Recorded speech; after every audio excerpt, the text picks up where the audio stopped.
Hi friends, ఇది వచ్చేసి log video కాదు, ఒక మంచి ఇన్ఫర్మేషన్ వీడియో అనుకోండి. ఏంటంటే మా ఫ్రెండ్ ఒక స్టేటస్ పెట్టాడు. ఆ మెసేజ్ చూడగానే నాకు నవ్వాలి ఆడవాళ్ళు అర్థం కాలేదు. ఫస్ట్ స్క్రీన్ పైన మెసేజ్ పెడతాను చూడండి.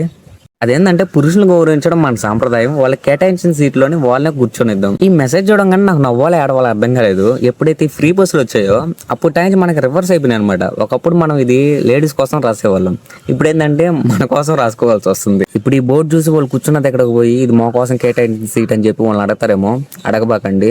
ఎవరురా నువ్వు, ఎవరికి పుట్టారో నువ్వు అని అడుగుతారు.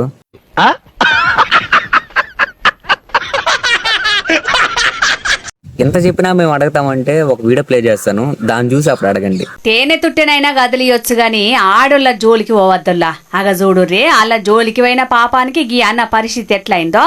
ఫస్ట్ ఆఫ్ ఆల్ నేను ఈ వీడియోలో చెప్పాలనుకున్నది ఏంటంటే, మనం ఎలా అయినా నిలబడుకోగలుగుతాం, కానీ లేడీస్ అలా కాదనమాట. కొద్దిగా ఇబ్బందిగా ఫీల్ అవుతారు, అన్కంఫర్ట్గా ఫీల్ అవుతారు. అందుకని మనకు సీటు దొరికినా దొరకపోయినా సరే వాళ్ళకి ఇచ్చేంత ఇది మనకు ఉండాలి. మన సీటు వాళ్ళకి ఇచ్చేంత ఇది మనకు ఉండాలి. ఓకేనా? ఇది తప్పుగా అనుకోబాకండి, ఒక మంచి ఇన్ఫర్మేషన్ వీడియోలాగే తీసుకోండి. ఓకే ఫ్రెండ్స్, ఈ వీడియో మీ అందరికి నచ్చుంటే లైక్ చేసి షేర్ చేయండి. మళ్ళీ మరో కొత్త వీడియోతో కలుద్దాం. అంతవరకు బై. See you.